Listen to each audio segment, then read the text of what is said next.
വീണ്ടും നമുക്ക് നമ്മുടെ പ്രാർത്ഥനയെക്കുറിച്ചുള്ള പഠനത്തിലേക്ക് വരാം.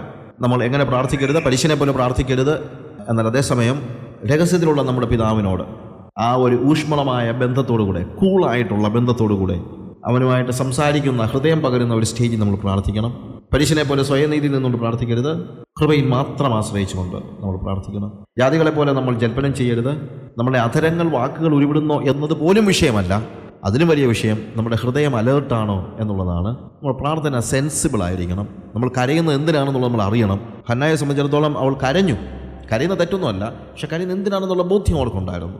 അതുപോലെ നമ്മൾ പ്രാർത്ഥിക്കുമ്പോൾ നമ്മൾ ദൈവത്തെ ആവശ്യങ്ങൾ അറിയിക്കുന്നു എന്നുള്ളൊരു ധാരണയിൽ നമ്മൾ പ്രാർത്ഥിക്കരുത്.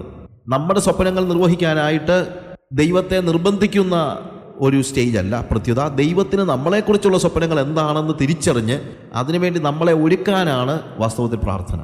ദൈവത്തിന് നമ്മളെക്കുറിച്ചൊരു സ്വപ്നമുണ്ട്. ആ സ്വപ്നം നമുക്ക് നമ്മളെക്കുറിച്ചുള്ള സ്വപ്നത്തിൻ്റെ 1000 മടങ്ങ് നല്ലതാണ്. 1000 മടങ്ങെന്ന് പറയുന്നത് കുറച്ച് പറഞ്ഞതാണ്. That is the best. കാര്യം അതിനപ്പുറത്തൊരു നമുക്ക് അതിനപ്പുറത്തൊന്നും ആകാൻ കഴിയത്തില്ല, അതിൻ്റെ ആവശ്യവുമില്ല. എന്നാൽ അതിനുള്ള മെച്യൂരിറ്റി മാനുഷികമായി നമുക്കില്ല. അതുകൊണ്ടാണ് പ്രാർത്ഥന ആവശ്യമാകുന്നത്. കാര്യം പ്രാർത്ഥനയിൽ എന്താ സംഭവിക്കുന്നത്? ദൈവം നമ്മളെ പണിയുകയാണ്. എന്തിനു വേണ്ടി? ദൈവത്തിൻ്റെ സ്വപ്നത്തിനനുസരിച്ച് നമ്മളായിത്തീരേണ്ടതിന് ദൈവം നമ്മളെ പണിയുകയാണ്. അപ്പോൾ പ്രാർത്ഥനയിൽ നമ്മൾ മനസ്സിലാക്കുകയാണ് എന്നെക്കുറിച്ചുള്ള ദൈവോദ്ദേശം എന്താണ്. അതിനനുസരിച്ച് നമ്മളെ തന്നെ പണിയാനായിട്ട് നമ്മൾ ദൈവത്തിന് ഏൽപ്പിച്ചു കൊടുക്കുകയാണ്. ജാതികളെപ്പോലെ നിങ്ങൾ വിചാരപ്പെടരുത് എന്ന് കർത്താവ് കൃത്യതയോടുകൂടെ പറയുന്നു. നമ്മുടെ ആവശ്യങ്ങൾ എന്താണെന്നുള്ള കർത്താവിന് തീർച്ചയായിട്ടും അറിയാം. അങ്ങനെ അറിയാമെന്നുള്ള ബോധ്യമുണ്ടെങ്കിൽ പിന്നീട് നമ്മൾ വിചാരപ്പെടുകയില്ല. വിചാരപ്പെടേണ്ട ഗുണമൊന്നുമില്ല, വിചാരപ്പെടേണ്ട കാര്യമില്ല. അവനിൽ ആശ്രയിച്ചാൽ മാത്രം മതി. വിചാരങ്ങളുടെ അല്ലെങ്കിൽ കെയർ, അതിൻ്റെ അവസാനമാണ് ശരിക്കും പ്രാർത്ഥന. Care vanishes when prayer starts. Care vanishes when prayer starts. പ്രാർത്ഥന തുടങ്ങുമ്പോൾ തന്നെ നമ്മുടെ വറീസ് അവസാനിക്കുകയാണ്. ഫിലിപ്പിയ ലേഖനം 4-ാം അധ്യായത്തിൻ്റെ 6-7 വാക്യങ്ങൾ വായിക്കുമ്പോൾ, ഫിലിപ്പിയ ലേഖനം 4-ാം അധ്യായം 6-7 വാക്യങ്ങൾ വായിക്കുമ്പോൾ, have no anxiety about anything, but in everything by prayer and supplication with thanksgiving let your request be made known to God, and the peace of God which passeth all understanding will keep your hearts and your minds in Christ Jesus. നോക്കുക, ഒന്നിനെക്കുറിച്ചും വിചാരപ്പെടരുത്. അതിന് പകരം എന്താ ചെയ്യേണ്ടത്? പ്രാർത്ഥനയാലും അപേക്ഷയാലും നിങ്ങളുടെ ആവശ്യങ്ങൾ സ്തോത്രത്തോടുകൂടെ അറിയിക്കുക. Contrast പറയുകയാണ്. വിചാരപ്പെടുന്നവൻ ശരിക്കും എന്ത് ചെയ്യുന്നില്ല? പ്രാർത്ഥനയിൽ സ്തോത്രം കരയറ്റുന്നില്ല.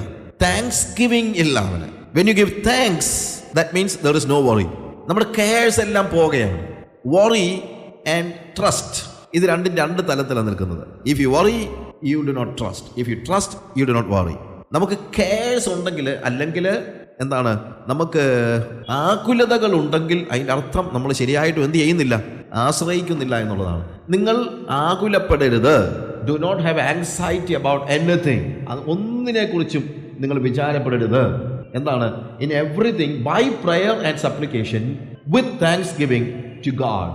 നമ്മൾ ജസ്റ്റ് ഒന്ന് പോയി പറഞ്ഞാൽ മതി എന്നാണ് പറയുന്നത്. അല്ലാതെ വേറെ ഒന്നുമല്ല. നിങ്ങൾ കരഞ്ഞു പ്രാർത്ഥിപ്പീൻ, അല്ലെങ്കിൽ നിങ്ങൾ പിടിച്ചു വെച്ച് ഒന്നുമില്ല. നിങ്ങൾ കൂടുതൽ സമയം പ്രാർത്ഥിച്ചോ, പക്ഷെ പ്രാർത്ഥിക്കുന്നത് ആങ്ഷ്യസ് പ്രയർ ആയിരിക്കരുത്. അതാണ് നമ്മുടെ ഒരു വലിയ പ്രശ്നം. പലപ്പോഴും നമ്മളുടെ പ്രാർത്ഥനകൾ വിചാരത്തോടുകൂടിയ പ്രാർത്ഥനയാണ്. ഞാൻ പറഞ്ഞാൽ മനസ്സിലാകുന്നുണ്ടോ?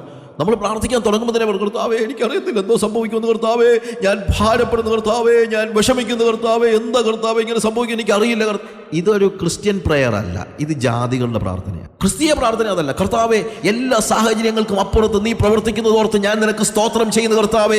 I don't care what happens because I know you lives. നീ ജീവിക്കുന്നു, അതുകൊണ്ട് എനിക്ക് യാതൊരു കാര്യത്തെക്കുറിച്ചും പ്രയാസമില്ല കർത്താവേ എന്ന് പറയുന്നതാണ് ക്രിസ്തീയ പ്രാർത്ഥന. അവിടെ താങ്ക്സ് ഗിവിംഗ് ആണ്. അവിടെ വറി അല്ല മുന്നിൽ നിൽക്കുന്നത്. എന്താണ്? സ്തോത്രമാണ്, നന്ദിയാണ്. ഫ്രാൻസിസ് ഷെഫറിൻ്റെ ഒരു പ്രധാനപ്പെട്ട വാചകം ഞാൻ ഒത്തിരി സ്റ്റേജസിൽ പറഞ്ഞിട്ടുണ്ട്. ചില കാര്യങ്ങൾ നമ്മൾ എവിടെയും പറയണമല്ലോ, അത് മറ്റൊന്നുമല്ല, ഒറ്റ വാക്കായി എന്നെ ഒത്തിരി സ്വാധീനം. ഞാൻ 84-ലാണ് ഫ്രാൻസിസ് ഷെഫറിൻ്റെ 82-ലാണ് ഫ്രാൻസിസ് ഷെഫറിൻ്റെ ട്രൂ സ്പിരിച്വാലിറ്റി എന്ന് പറയുന്ന പുസ്തകം വായിക്കുക. അതിനകത്ത് ഒറ്റ വാക്ക്, when you are thankful you are spiritual. നന്ദിയുള്ളവനായിരിക്കുമ്പോൾ നിങ്ങൾ ആത്മീകനാണ്. ഫിനിഷ്. എത്ര സിമ്പിൾ ആയിട്ടുള്ള ഒരു സെന്റൻസ് അത്. When you are thankful you are spiritual. നമ്മൾ ദൈവസന്നിധിയിൽ താങ്ക്ഫുൾ ആകുമ്പോഴാണ് നമ്മുടെ പ്രാർത്ഥന ആത്മീയ പ്രാർത്ഥനയാകുന്നത്. അവിടെ കെയർസ് ഇല്ല. അതുകൊണ്ടാണ് ഞാൻ പറഞ്ഞത് cares vanishes when prayer starts. പ്രാർത്ഥന തുടങ്ങുമ്പോൾ നമ്മുടെ ആകുലതകൾ ഇല്ലാതെയായി പോകുന്നു. അതുകൊണ്ട് നമ്മുടെ പ്രാർത്ഥനകൾ ഞാൻ പറഞ്ഞല്ലോ ദൈവം ഉദ്ദേശിക്കുന്നത് ഇവിടെയൊക്കെയാണ് നമ്മൾ നമ്മുടെ പ്രാർത്ഥനകളെ അനലൈസ് ചെയ്യാണ്.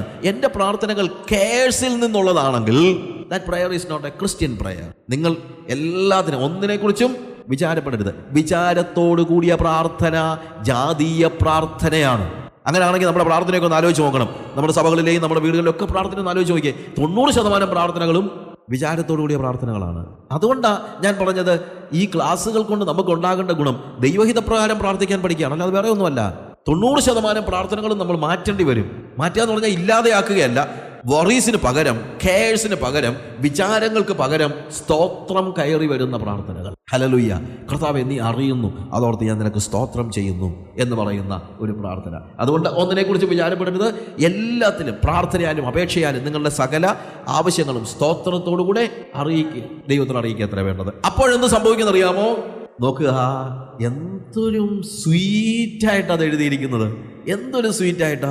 നിങ്ങളൊന്ന് ആലോചിച്ച് നോക്കിയേ. ഈ വാക്യങ്ങളൊക്കെ എന്ത് സിമ്പിളാണ്. നിങ്ങൾ കെയർസ് കളഞ്ഞിട്ട് സ്തോത്രം ചെയ്തു കഴിഞ്ഞാൽ സകല ബുദ്ധിയെയും കവിയുന്ന സമാധാനം നിങ്ങളുടെ ഹൃദയങ്ങളെ നിലവുകളെയും ക്രിസ്തുവേശുവിൽ എപ്പോഴും കാക്കും. നോക്കുക, സിമ്പിളായിട്ട് പറഞ്ഞിരിക്കുകയാണ്. കെയർസ് പോയിട്ട് സമാധാനം ഉണ്ടാകും. പ്രാർത്ഥിച്ചു തുടങ്ങുമ്പോൾ, സ്തോത്രം ചെയ്യുമ്പോൾ എന്തുണ്ടാകുന്നു? സമാധാനം ഉണ്ടാകുന്നു. സാഹചര്യം മാറുകയല്ല, പ്രാർത്ഥിക്കുമ്പോഴും നമുക്ക് അറിയത്തില്ല എന്താ സംഭവിക്കാൻ പോകുന്നതെന്ന്. അങ്ങനെയാണെങ്കിൽ സകല ബുദ്ധിയെയും കവിയുന്ന എന്ന് പറയേണ്ട കാര്യമില്ല. ഉണ്ടോ? സകല ബുദ്ധിയെയും കവിയുന്ന എന്ന് പറഞ്ഞാൽ എന്താ? ബുദ്ധിപരമായി നോക്കിക്കഴിഞ്ഞാൽ യാതൊരു സമാധാനത്തിനും മാർഗമില്ല. പക്ഷേ നമ്മുടെ മനസ്സിൽ ഭയങ്കര സമാധാനം. എന്തോ സംഭവിക്കുന്നതെന്ന് ഒരു പിടിയില്ല. എന്തും സംഭവിക്കാം, പക്ഷെ ഭയങ്കര സമാധാനം. ഹല്ലേലൂയ. അതാണ് വാസ്തവത്തിൽ ക്രിസ്തീയ പ്രാർത്ഥനയുടെ പ്രതി. അപ്പോഴാണ് സ്തോത്രം ചെയ്യാൻ കഴിയുന്നത്. ഞാൻ അധികം ഉള്ളിടത്തൊന്നും പറഞ്ഞിട്ടുള്ളതല്ല. ഒറീസായി ഞാനും ജെസിയും പിള്ളേരും എല്ലാം ഉണ്ടായിരുന്ന ഒരു വണ്ടി കുറച്ച് ഫെനാറ്റിക്സ് എല്ലാം കൂടി തല്ലിപ്പൊട്ടിച്ചു. അത് കത്തിക്കാൻ പ്ലാൻ ചെയ്തു. എനിക്കാണെങ്കിൽ ഭയങ്കര ക്ഷീണമാണ്. ഞാൻ അതിൻ്റെ പുറകിലിരിക്കുക. ഡ്രൈവ് ചെയ്തുകൊണ്ടിരിക്കുന്ന സഹോദരൻ ചോദിച്ചു, അച്ഛാ നമ്മൾ എന്തോ ചെയ്യുന്നത്? ഞാൻ പറഞ്ഞു, നമ്മളൊന്നും ചെയ്യാൻ വന്നതല്ല, അവരല്ലയോ ചെയ്യാൻ വന്നത്. നമ്മൾ പോകാനല്ലേ വന്നത്. നമ്മളെന്തിനു വന്നതാ? നമ്മളൊന്നും ചെയ്യാൻ വന്നതല്ല, നമ്മൾ പോകാൻ വന്നതാ. ഇപ്പം നമുക്ക് എന്ത് ചെയ്യാൻ? അവിടെ വിടുകയാണെ പോകും, അല്ലെ പോകത്തില്ല, അത്രേ ഉള്ളൂ. ഞാൻ ഇച്ചിരി നേരം ഇരുന്ന് ഉറങ്ങി. അവിടെ 70 പേര് വണ്ടിക്ക് ചുറ്റും വണ്ടി കത്തിക്കാൻ നോക്കി നിൽക്കുക. ഞാൻ സുഖമായിട്ട് കിടന്നുറങ്ങി. അല്ലാതെ എന്തോ ചെയ്യാനാ? ഞാൻ കരഞ്ഞ പ്രയോജനമുണ്ടോ? ഞാൻ എന്ത് പ്രയോജനമാണ്? വറി ചെയ്തിട്ട് വല്ല കാര്യമുണ്ടോ? പിന്നെ ഉറങ്ങാൻ കിട്ടുന്ന സമയമില്ല. സുഖമായിട്ട് കത്തിക്കുകയാണെങ്കിൽ ഉറക്കത്തിലങ്ങാണെങ്കിൽ ഒരു കുഴപ്പമില്ലല്ലോ. അവിടെ ബുദ്ധിപരമായി നമുക്ക് ഒരുപക്ഷെ അത് കാര്യം മനസ്സിലാക്കാൻ ബുദ്ധിമുട്ടായിരിക്കും. പക്ഷേ സകല ബുദ്ധിയെയും കവിയുന്ന സമാധാനം. നമ്മുടെ ജീവിതത്തിൽ നാളെ എങ്ങനെയാണ് നമ്മുടെ പിള്ളേരുടെ ഫീസ് കൊടുക്കുന്നതെന്ന് ഒരുപക്ഷെ അറിയത്തില്ലായിരിക്കും. ഒരുപക്ഷെ നാളെ ജപ്തി വരുമെന്നുള്ളത് അറിയത്തില്ലായിരിക്കും. ബുദ്ധിപരമായി ആലോചിച്ച് കഴിഞ്ഞാൽ ഒരു സമാധാനത്തിന് മാർഗമില്ല. പക്ഷേ കർത്താവിനോട് സ്തോത്രത്തോടുകൂടെ നമ്മളുടെ ആവശ്യങ്ങളെ എല്ലാ കെയർസിനെയും വിട്ടുകളഞ്ഞ് അറിയിക്കുമ്പോൾ സകല ബുദ്ധിയെയും കവിയുന്ന ദൈവത്തിൻ്റെ സമാധാനം ക്രിസ്തുവേശുവിൽ നിങ്ങളെ കാക്കും. അതെങ്ങനെയാണെന്ന് ചോദിച്ചാൽ അറിയത്തില്ല. അതുകൊണ്ടാണ് സകല ബുദ്ധിയെയും കവിയുന്നെന്ന് പറയുന്നത്. ആളുകൾ ചോദിക്കും, അതെങ്ങനെ സംഭവിക്കും? അതൊന്ന് പറഞ്ഞതാ, പറയാൻ അറിയത്തില്ല. ഇതെങ്ങനെ സംഭവിച്ചു? നീ ഇന്നടത്ത് പോകുമെന്ന് പറഞ്ഞു, എങ്ങനെ പോകും? നീ ഒന്ന് പറ. അറിയത്തില്ല. ആളുകൾ എന്തോ ചോദിച്ചാലും നമ്മൾ പറയുന്നത് അതൊന്നും എനിക്ക് അറിയത്തില്ല. ഇതെങ്ങനെ നടന്ന് അറിയത്തില്ല. ഇതിനി നടക്കുമോ? അറിയത്തില്ല. ആളുകൾ എന്തോ ചോദിച്ചാലും നമുക്കൊരു ഉത്തരം എന്താ? ഇത് ബുദ്ധിക്ക് മനസ്സിലാക്കാൻ പറ്റുന്ന കാര്യമല്ല. അതിനപ്പുറത്ത് ദൈവത്തിൻ്റെ സകല ബുദ്ധിയെയും കവിയുന്ന സമാധാനം നമ്മുടെ ഹൃദയങ്ങളിലേക്ക് നിറയുന്നത് അനുഭവിച്ചറിയാൻ കഴിയുന്നത്. അതുകൊണ്ടാണ് പ്രാർത്ഥനയിൽ ആവശ്യമായിരിക്കുന്നത് വറീസ് അല്ല, താങ്ക്സ് ഗിവിംഗ് ആണ് എന്നുള്ളത് മനസ്സിലാക്കാൻ കഴിയുന്നത്. ചിലപ്പോഴൊക്കെ ഉറങ്ങാതിരുന്ന് പ്രാർത്ഥിച്ചാൽ നല്ലതാണ് കേട്ടോ. ഒരു ദിവസം ഉറങ്ങാതിരുന്ന് പ്രാർത്ഥിച്ചാൽ അനേക ദിവസങ്ങളിൽ സുഖമായിട്ട് ഉറങ്ങാൻ പറ്റും. If you pray for one day, then certainly one night if you are spending time in prayer, I am quite sure you are going to get many nights you can sleep. ഒരു പ്രശ്നമില്ല, നമുക്ക് ഉറങ്ങാൻ കഴിയണം. അത് എപ്പോഴാണ്? Faith ഉണ്ടാകുമ്പോഴാണ്. ഞങ്ങളുടെ ഒരു grand അങ്കിളുണ്ട്, പുള്ളി മലേഷ്യയിലൊക്കെ ആയിരുന്നു. പണ്ട് അദ്ദേഹം ഈ കൃഷിയൊക്കെ ചെയ്തുകൊണ്ടിരുന്ന സമയത്ത് ഒരു കഥ, പുള്ളി ഒത്തിരി തമാശക്കാരനാണ്. ഞങ്ങളുടെ വീട്ടിൽ പുള്ളിയുടെ ഒത്തിരി കഥകൾ ഇങ്ങനെ പറയും. മത്തായിച്ചായൻ എന്ന് പറഞ്ഞു. അപ്പം മത്തായിച്ചായൻ ഈ ഒത്തിരി വാഴക്കൃഷിയൊക്കെ ഉണ്ടായിരുന്നു. ആ വാഴക്കൃഷി, വാഴ കൊലയൊക്കെ ആയി വരുമ്പോഴത്തേക്ക് കള്ളന്മാർ കൊണ്ടുപോകാതിരിക്കാൻ ഒരു മാടം കെട്ടി അതിനകത്ത് പോയി കാവൽ കിടക്കും. അപ്പം ഇങ്ങനെ പോയി കാവൽ കിടന്ന് ഉറങ്ങരുതെന്നാ നിയമം. കാര്യം ഉറങ്ങിക്കഴിഞ്ഞാൽ കള്ളന്മാർ വരും. വലിയ ചെറിയ ഇതല്ല, ഭയങ്കര വലിപ്പമുള്ളതായതുകൊണ്ട് ഇദ്ദേഹം ഉറങ്ങിക്കഴിഞ്ഞാൽ എന്താണെങ്കിലും അടുത്തുനിന്ന് വെട്ടിക്കൊണ്ട് പോയാൽ അറിയത്തില്ല. ഇച്ചിരി വലിപ്പമുള്ള ഒരു ഫാമാണ്. പക്ഷെ പുള്ളിക്ക് ഭയങ്കര ഉറക്കം വന്നപ്പോഴത്തേക്ക് പുള്ളി ഒരു പ്രാർത്ഥന, കർത്താവേ, സങ്കീർത്തനത്തിൽ എഴുതിയിട്ടുണ്ടല്ലോ, ഇസ്രായേലിൻ്റെ പരിപാലകൻ മയങ്ങുകയുമില്ല ഉറങ്ങുകയുമില്ല എന്ന്.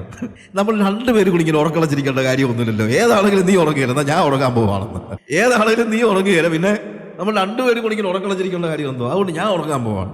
അദ്ദേഹം പറഞ്ഞത് ഹൃദയത്തിൻ്റെ ഉള്ളിൽ നിന്ന് പറഞ്ഞതാണെങ്കിൽ നിങ്ങളായിരിക്കും പറഞ്ഞത്. അങ്ങനെയാണെങ്കിൽ അത് അസാമാന്യ വിശ്വാസമാണ്. കാര്യം ദൈവം ഉറങ്ങാതെ മയങ്ങാതെ എനിക്ക് കാവലിരിക്കുന്നു എന്നുള്ള പൂർണ്ണ ബോധ്യത്തിൽ നിന്നാണ് നമുക്ക് ഉറങ്ങാൻ പറ്റുന്നത്. ദൈവം ഉറങ്ങത്തില്ലെന്ന് ബോധ്യമുള്ളവനെ ഉറങ്ങത്തുള്ളൂ. നമുക്ക് ഉറക്കം വരാത്തതിൻ്റെ കാര്യം എന്നാണെന്നറിയാമോ? ദൈവം ഉറങ്ങിപ്പോയാലോ എന്നുള്ള പേടി കൊണ്ടാണ്. നമ്മുടെയൊക്കെ പ്രശ്നം പ്രാർത്ഥിക്കുമ്പോഴും നമുക്ക് ബോധ്യമില്ല ദൈവം നമ്മളെ കരുതും, ദൈവം നമ്മളെ നോക്കുന്നുണ്ട്, ദൈവം ഉറങ്ങത്തില്ല എന്നുള്ള ബോധ്യം നമുക്ക് പലപ്പോഴും ഇല്ലാത്തതാണ് വലിയ പ്രശ്നം ഉണ്ടാകുന്നത്. അതുകൊണ്ട് നമ്മൾ തിരിച്ചറിയേണ്ടതായ ഒരു കാര്യം, ജാതികളെ പോലെ വിചാരപ്പെട്ടുകൊണ്ട് പ്രാർത്ഥിക്കരുത്. നമ്മുടെ പ്രാർത്ഥനകൾ ആകുലതയുടെ പ്രാർത്ഥനകളാകാൻ പാടില്ല. നമ്മുടെ പ്രാർത്ഥനകൾ ആശ്രയത്തിൻ്റെ പ്രാർത്ഥനകളായിരിക്കണം. നമ്മുടെ പ്രാർത്ഥനകൾ വിചാരത്തിൻ്റെ പ്രാർത്ഥനകളാകാൻ പാടില്ല. നമ്മുടെ പ്രാർത്ഥനകൾ സ്വാതന്ത്ര്യത്തിൻ്റെ പ്രാർത്ഥനകളാകണം.